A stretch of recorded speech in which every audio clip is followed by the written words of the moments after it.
Hey, what's up, guys? Just wanted to show you my my newest bow that I made. It's a Hickory self bow. It's not backed with anything. It's about 6 feet tall, as I'm 6 feet tall. Anyway, it's got a little reflex in the tips. I heated it up and reflexed the tips, and then it goes to deflex the handle, and down, deflex, and then reflexed again. It's 55 inches at 26 inches, so it's probably 60 pounds at 28 inches. The leather handle is actually, here's another piece. This is my arm shield that I made today. It's actually a couch cushion that I found in the trash, a leather couch cushion, and I put the ugly side that everybody's butts were sitting on in, and the underneath was beautiful leather.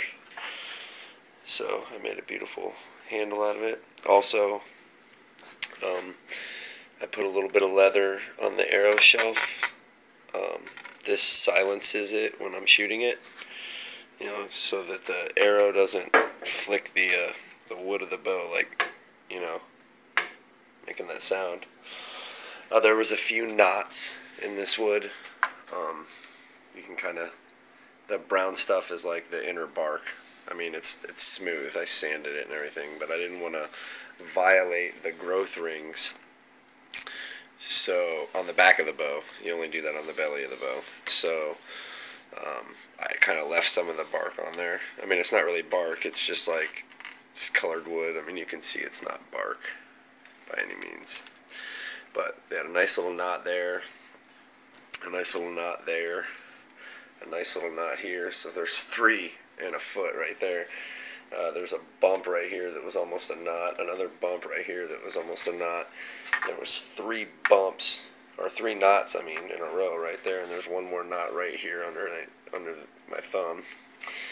And then in this lower limb, we've got a knot right there, a knot right there, and then that's it on the lower limb. So there's like 12 knots on this bow, on the back of the bow, and it didn't matter. I just didn't violate the knots. One of the knots goes all the way through into the belly side, but it doesn't matter. It shoots great.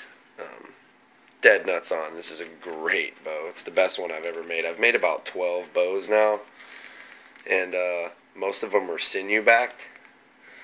This is the first one I've made that I didn't sinew back. I kind of copied Billy Burger's style. He makes a Osage bow in this one video,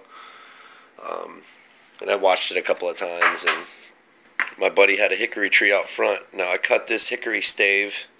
It was just a limb off the tree. I didn't cut the whole tree down, just climbed up in it and cut a limb off, and it's got a little snake to it, but I don't know if you can see that or not. It snakes a little bit, but that's fine.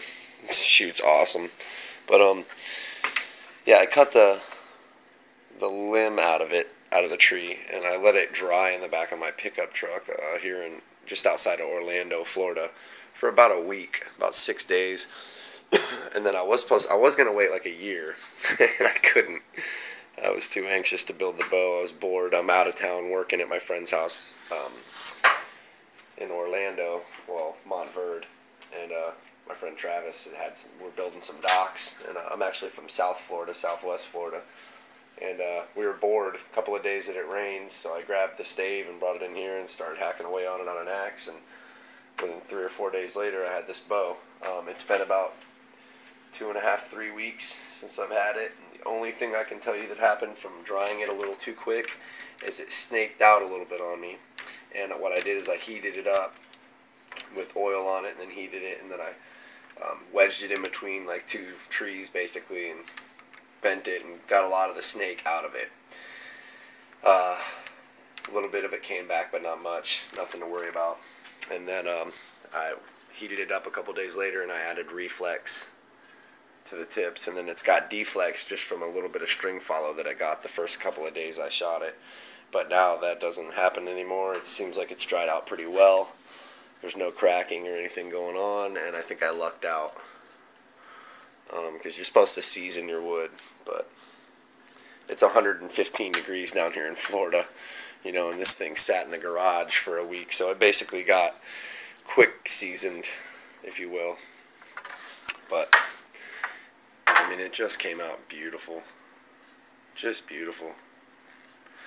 The handle is beautiful, even without the leather on it. The handle was beautiful, but I went real crazy on it. Like this little bit of wood right here, actually it's carved out underneath that where the leather is to fit my finger. Like I went nuts making the handle. It came out really well, and the whole bow just came out incredible.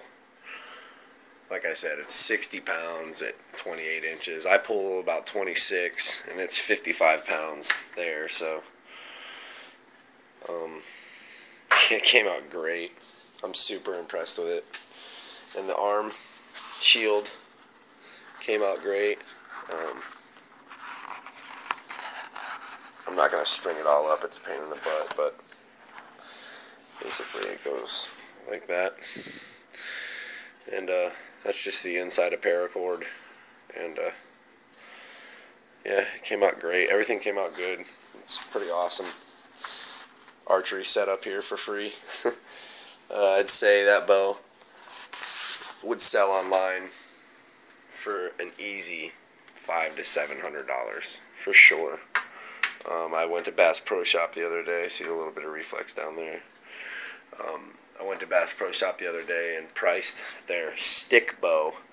One of them was $900 and the other one was $800, and they're nowhere near as nice as that. So there it is. There's my Hickory self bow.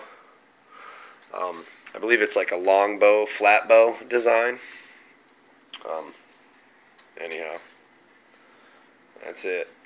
And here, I'll show it to you strung real quick. Hold on.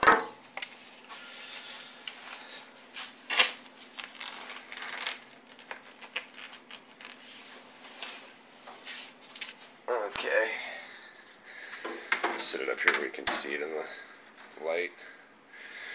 This is the Hickory flat bow strung. It's amazing. It looks a little snaky when you look down it. It almost looks like it's messed up. I mean, you can just see how it's like, it's a little snaked out with the string there, but it came out great. It shoots great. It's an incredibly good bow. By far, the best bow I have ever made. So, just wanted to show you guys my awesome new Hickory self bow. And I hope you enjoy. Peace.